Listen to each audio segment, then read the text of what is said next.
Halo, Assalamualaikum warahmatullahi wabarakatuh. Kami dari kelompok 2 akan mempresentasikan analisis sistem informasi pada PT Telkom.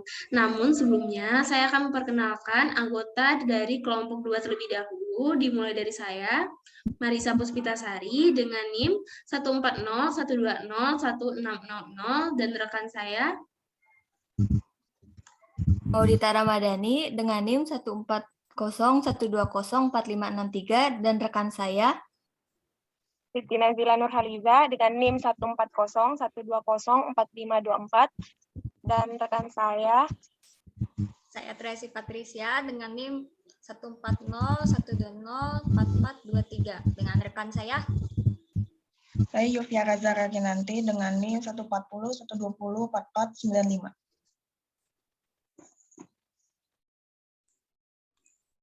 Adapun untuk agenda presentasi kali ini, yang pertama adalah deskripsi perusahaan dari PT Telkom, dua implementasi sistem informasi dari PT Telkom, yang ketiga case yang dihadapi PT Telkom, yang keempat sistem informasi sebagai solusinya, yang kelima komponen Telkom e-service, yang keenam cara kerja Telkom e-service, yang ketujuh value yang didapat, dan yang terakhir kesimpulan dari presentasi pada hari ini.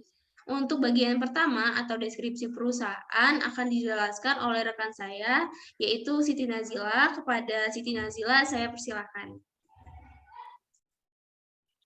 Baiklah, terima kasih atas kesempatannya. Di sini saya akan mendeskripsikan secara singkat mengenai perusahaan PT Telkom Indonesia.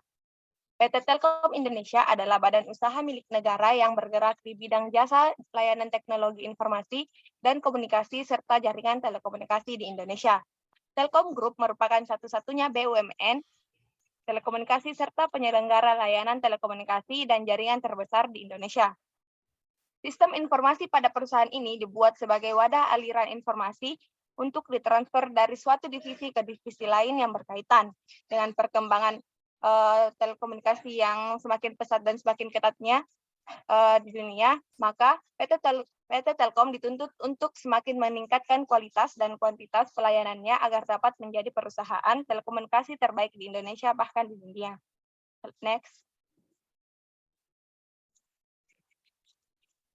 Selanjutnya, mengenai implementasi sistem informasi. Dalam PT Telkom, hampir setiap divisi atau fungsi bisnisnya menggunakan sistem informasi manajemen yang dapat mendukung berbagai kegiatan, aktivitas, dan proses bisnisnya. Adapun sistem informasi yang digunakan yaitu pada Operation Super System, yang dimana Operation Super System ini adalah suatu sistem atau mekanisme yang dapat melakukan proses manajemen, inventory, masalah teknis, perencanaan, dan fungsi perbaikan bagi jaringan penyedia layanan. Adapun beberapa di antaranya yaitu TPS atau Transaction Processing System, MKIS, Marketing Information System, CRM, Customer Relation Management, ECS, Enterprise Collaboration System, dan selanjutnya ada pada manajemen super system, yang dimana manajemen super system ini adalah sistem informasi yang digunakan manajer dalam mendukung pengambilan keputusan yang efektif. Adapun diantaranya yaitu MIS, Manajemen Informasi System, DSS, Dedication Super System, SPS, Specialist Processing System, dan EIS, Executive Information System. Selanjutnya akan dijelaskan oleh teman saya, Marisa Puspita. Terima kasih kepada Saudari Siti Nazila yang telah mempersilahkan saya untuk menjelaskan permasalahan yang dihadapi PT Telkom. Next.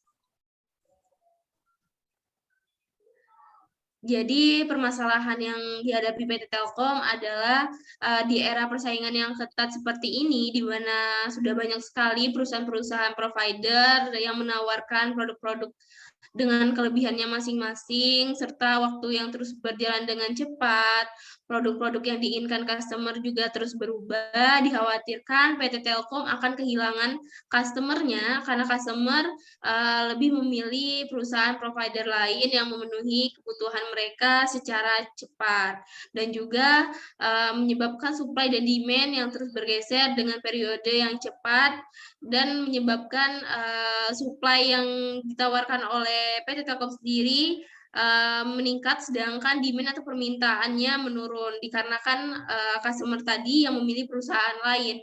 Kemudian untuk mengatasi masalah ini, PT Telkom sendiri memerlukan metode pengambilan keputusan yang efektif dan efisien atau yang cepat agar bisa memenuhi semua kebutuhan customer, bisa mengembangkan jaringannya sesuai dengan yang diinginkan customer. Sehingga pada intinya PT Telkom memerlukan suatu sistem informasi manajemen yang bisa mengatasi semua case atau permasalahan ini. Next. Sebenarnya ada banyak sistem informasi manajemen yang diterapkan di PT Telkom, namun untuk mengatasi case-case atau permasalahan tadi, PT Telkom memilih Decision Support System, yaitu bagian dari manajemen support system untuk mengatasi pengambilan keputusan yang efisien dan efektif. Sebelum masuk ke pembahasan inti, di sini saya akan menjelaskan terlebih dahulu apa itu Decision Support System. Jadi, Decision Support System adalah salah satu produk dari sistem informasi manajemen yang berbentuk perangkat lunak atau software yang dikembangkan secara khusus untuk membantu manajemen dalam proses pengambilan keputusan. Next. Setelah melewati analisis dan penelitian yang panjang, PT Telkom tadi menerapkan DSS atau Decision Support System dan membuat suatu aplikasi yang bernama Telkom e-Service.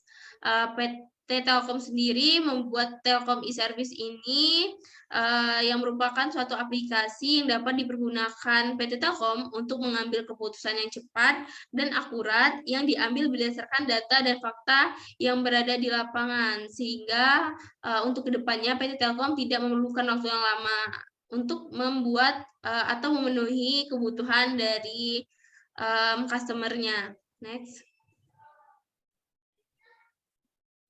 Setelah mengetahui pengertian dari DSS, terus pengertian dari Telkom e-Service, di sini kelompok kami juga akan menjelaskan tentang komponen dari Telkom e-Service dan akan dijelaskan oleh rekan saya yang bernama Maudita Ramadhani. Kepada Maudita, saya persilahkan. Baik, terima kasih Marisa. Selanjutnya, saya akan menjelaskan komponen apa aja yang digunakan dalam Telkom e-Service. Nah, secara garis besar, terdapat 5 komponen yang digunakan dalam Telkom e-Service pada PT Telkom, yaitu database. Di database ini berisi kumpulan dari semua data yang dimiliki perusahaan Telkom, contohnya yang berasal dari transaksi sehari-hari maupun data dasar lainnya. Lalu ada model base. Model base ini memberikan kemampuan analisa pada sistem serta kebutuhan manajemen PT Telkom pada software. Biasanya berbentuk suatu model permasalahan kuantitatif. Lalu ada software system. Software system pada PT Telkom sendiri dipresentasikan dalam bentuk model yang dimengerti komputer, sehingga dapat mudah digunakan, seperti melakukan kenaikan gaji karyawan untuk menentukan besarnya jam lembur karyawan. Software system pada perusahaan Telkom berbentuk web atau aplikasi. Lalu selanjutnya ada komunikasi. Dengan adanya komponen ini, maka pihak Telkom sendiri bisa melakukan komunikasi dan juga memberikan perintah pada sistem komputer tersebut. Lalu ada network, jaringan internal pada perusahaan Telkom itu sendiri. Dan yang terakhir ada hardware. Hardware itu perangkat keras yang digunakan oleh PT Telkom dalam Telkom e-Service, yaitu komputer dan server. Next.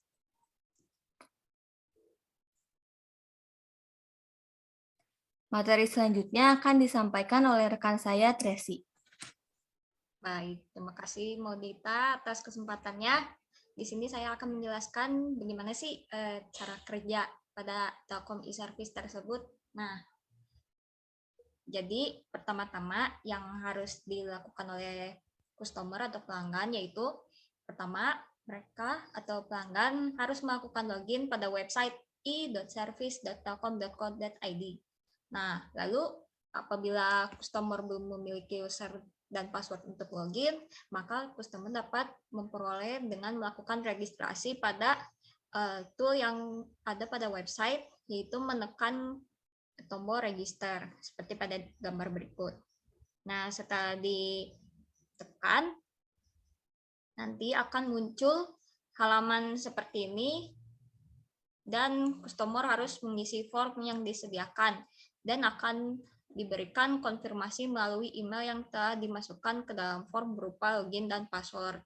Nah, nanti setelah sudah konfirmasi, nanti tinggal login saja username dan password yang sudah dibuat tadi. Nah, setelah login, maka akan muncul halaman seperti layar berikut. Nah, ini halaman pada Telkom e-Service. Lalu, ini ada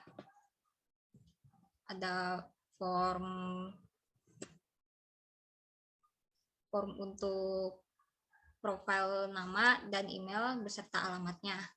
Nah, di sini pelanggan dari fitur yang sudah disediakan oleh Telkom e-Service, maka customer dapat menggunakannya untuk kepentingan dan kebutuhan pelayanan yang lebih cepat. Nah, contohnya kita gunakan untuk layanan pengaduan. Nanti customer atau pelanggan tinggal isi laporan pada kolom box yang ada di gambar, lalu tekan submit. Selanjutnya, materi akan disampaikan oleh Yofiara. Baik, terima kasih Tracy. Selanjutnya saya akan membacakan value apa sih yang didapat dari PT Telkom e-Service ini. Yang pertama ada meningkatkan citra PT Telkom. Kedua, PT Telkom cepat menanggapi keluhan dan saran pelanggan. Dengan begitu akan lebih efisien dan efektif. Ketiga, membuat konsumen lebih dekat dengan Telkom itu sendiri, sehingga PT Telkom dapat mengevaluasi kekurangan yang ada pada perusahaan. Next. Yang keempat, PT Telkom dapat menjaga loyalitas dari pelanggan, lalu membantu mengotomasikan proses manajerial, lalu efisiensi SDM, meningkatkan jumlah pelanggan dan penjualan, dan terakhir meningkatkan nilai perusahaan.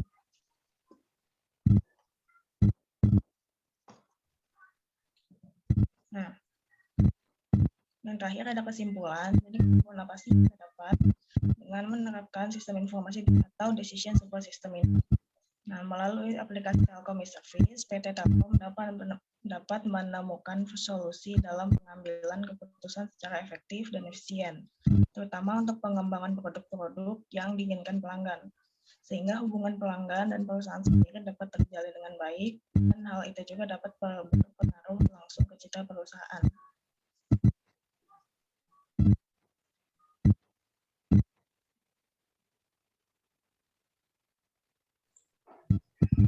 Sekian dari analisis sistem informasi manajemen terhadap PT Telkom dari kelompok kami. Apabila ada kesalahan kata atau penjelasan kami, mohon maaf. Terima kasih sudah menyimak dan memperhatikan penjelasan kami. Wassalamualaikum warahmatullahi wabarakatuh.